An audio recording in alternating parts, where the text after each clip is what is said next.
अस्सलाम वालेकुम। Class 10 subject है आपका बायोलॉजी और आज हम पढ़ेंगे होम्योस्टेसिस इन ह्यूमंस।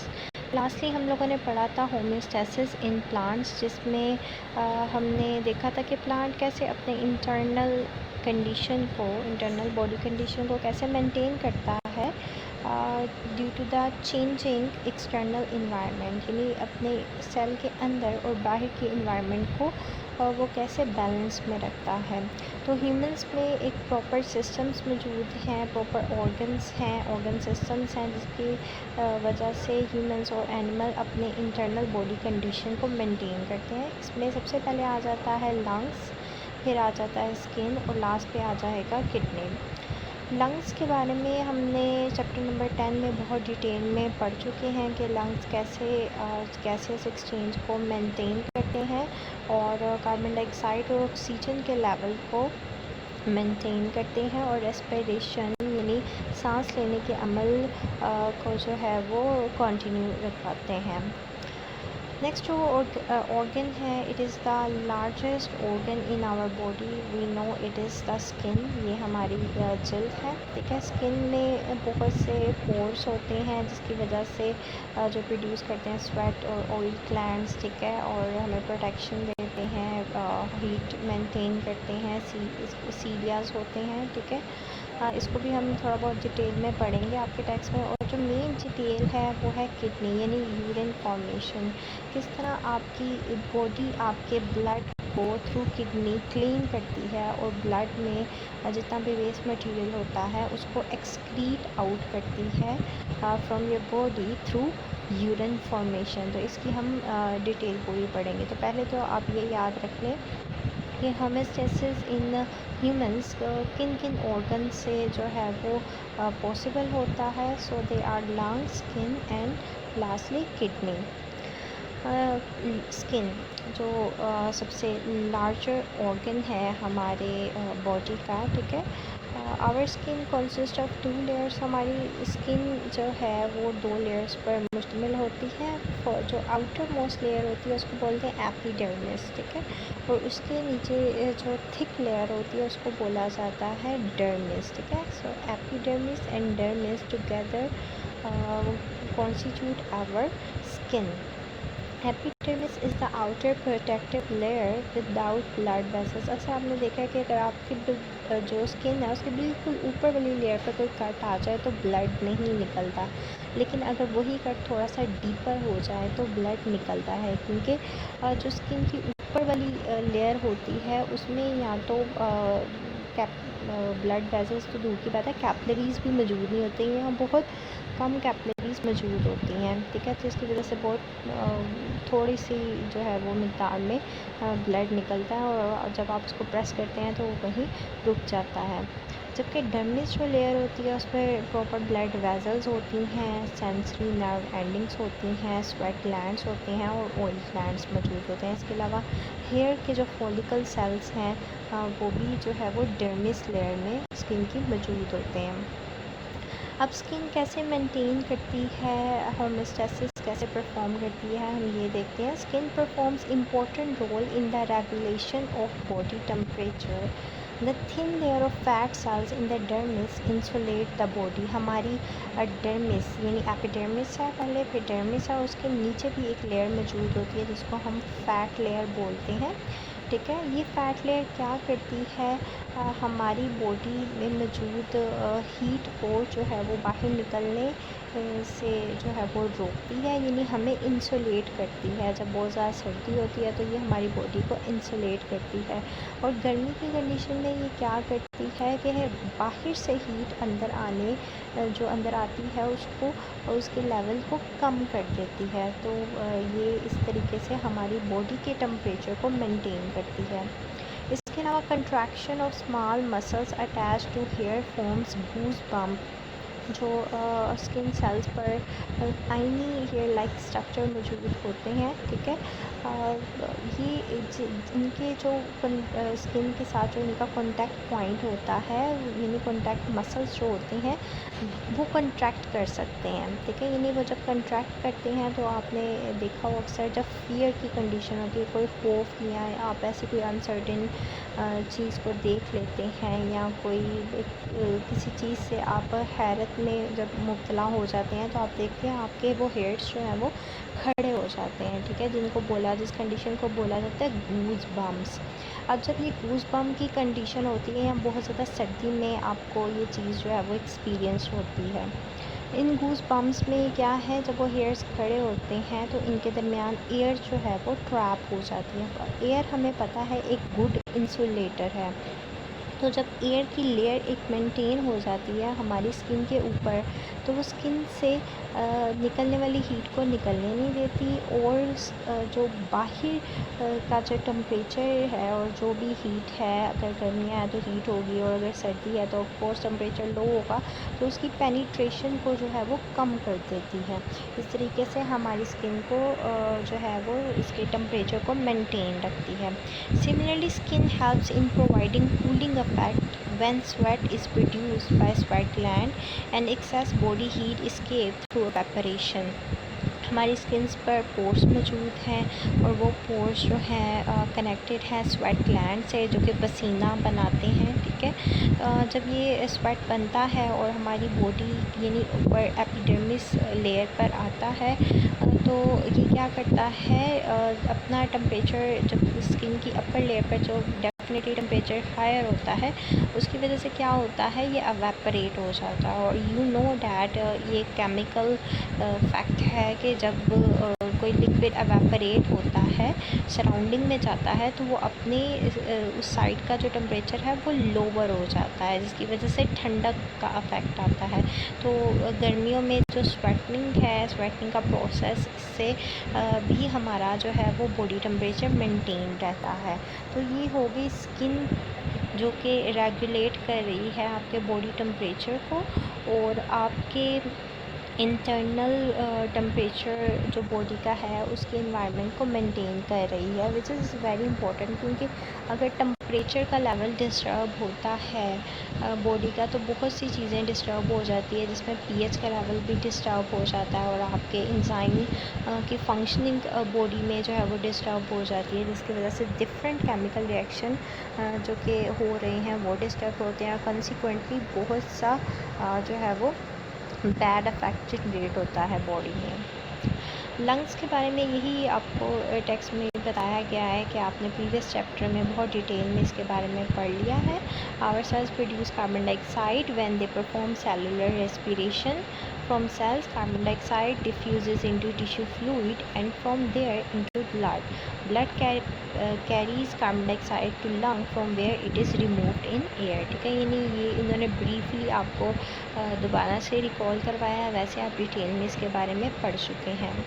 नेक्स्ट जो हमने डिटेल पढ़नी है स्ट्रक्चर की, it is urinary system in humans, ठीक है। यूरेनरी सिस्टम इन ह्यूमंस की बात की जाए तो इसका मेन फंक्शन है यूरिन को बनाना, ठीक है। अब हम इसके स्ट्रक्चर में मौजूद ऑर्गन्स की बात कर लेते हैं। तो इसमें पेयर ऑफ किडनीज होती हैं, यानी 2 किडनी होती हैं, एक पेयर होता है किडनी का।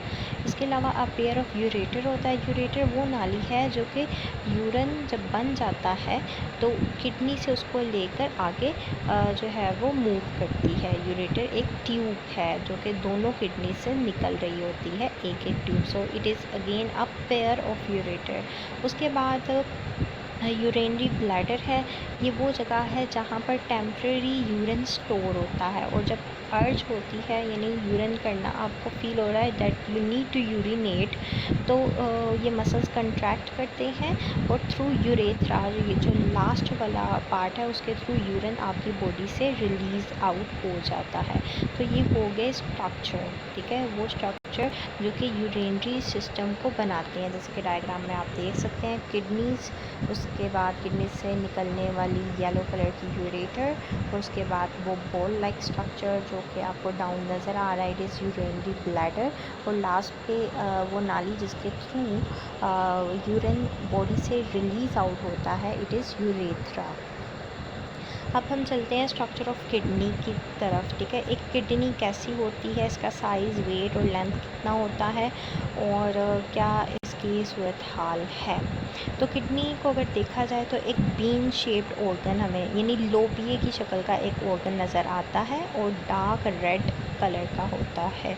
अगर आपने किसी एनिमल यानी गोट वगैरह की किडनी, ठीक है, देखी हो और आगे तो बकरा ईद भी आ रही है तो आप इसको देख भी सकते हैं, आप इसका सेक्शन काट के उसको चेक भी कर सकते हैं कि अंदर इसके स्ट्रक्चर किस वे में होते हैं। किडनी जो है वो 10 सेंटीमीटर लॉन्ग होती है, 5 सेंटीमीटर वाइड होती है और 4 सेंटीमीटर थिक होती है और उसका वेट जो है वो 120 ग्राम्स होता है, ठीक है। तो ये सारे ऑब्जेक्टिव के पॉइंट हैं, आपने याद रख लेने हैं। इसकी लोकेशन की बात की जाए तो ये एब्डोमिनल कैविटी पेट के एरिया को बोला जाता है, ठीक है। वहाँ पर बैक वॉल यानी पीछे की तरफ यानी आगे की तरफ ये लोकेटेड नहीं होते पेट में, पीछे की तरफ वर्टिबल कॉलम की तरफ जो है वो इनका जो फेस होता है, ठीक है, वो होता है। और ये डायाफ्राम जो कि लंग्स का नीचे वाला मसल्स है उसके बिल्कुल नीचे लोकेटेड होती हैं और जो दो रिब्स हैं वो भी, जिनको हम फ्लोटिंग रिब्स बोलते हैं, जो लास्ट रिब्स होती हैं बॉडी की, ये इनकी जो है वो किडनी जो है के थ्रू इनकी यानी उन फ्लोटिंग रिब्स के थ्रू जो है वो किडनी की प्रोटेक्शन भी हो रही होती है, ठीक है। और इसके अलावा इम्पोर्टेंट जो ऑब्जेक्टिव का पॉइंट है कि लेफ़्ट किडनी जो है वो लिटिल हायर होती है देन द राइट किडनी। वो रीज़न ये है कि राइट साइड पर जो है वो लिवर की भी पोजीशन होती है, ठीक है, और जिसकी वजह से थोड़ी सी किडनी जो है वो लोअर होती है। अच्छा, नेक्स्ट हम पढ़ेंगे कि ये तो हो गया किडनी का आउटर स्ट्रक्चर। अब हम देखते हैं किडनी का इनर स्ट्रक्चर। इनर साइड पे देखा जाए तो किडनी एक कनकेव शेप पर होती है, यानी इसकी जो अंदर वाला आप देखें, ठीक है, ये सी शेप जो आपको नज़र आ रहा है, उसके सेंटर में जो आपको एक पॉइंट नज़र आ रहा है यानी डिप्रेशन सा नज़र आ रहा है, इट इज़ कॉल्ड हाइलस। हाइलस वो पॉइंट है जहाँ से आप देख सकें कि रेनल आर्टरी और रेनल वेन अंदर जा रही हैं और यूरेटर बाहर निकल रहा है। अब अगर किडनी की बात की जाए तो इसकी आउटर जो साइड होती है उसको रेनल कॉर्टेक्स बोलते हैं और ये डार्क रेड कलर की होती है। और जो इनर साइड होती है उसको रेनल मेड्यूला बोला जाता है। रेनल मेड्यूला में जो है वो पायरामिड्स लाइक स्ट्रक्चर होते हैं, ठीक है, जिसको रीनल पायरामिड्स बोलते हैं। और ये सब के सब रीनल पायरामिड्स जो है वो खुलते हैं इनर साइड पर स्ट्रक्चर में, जिसको बोला जाता है रीनल पेल्विस।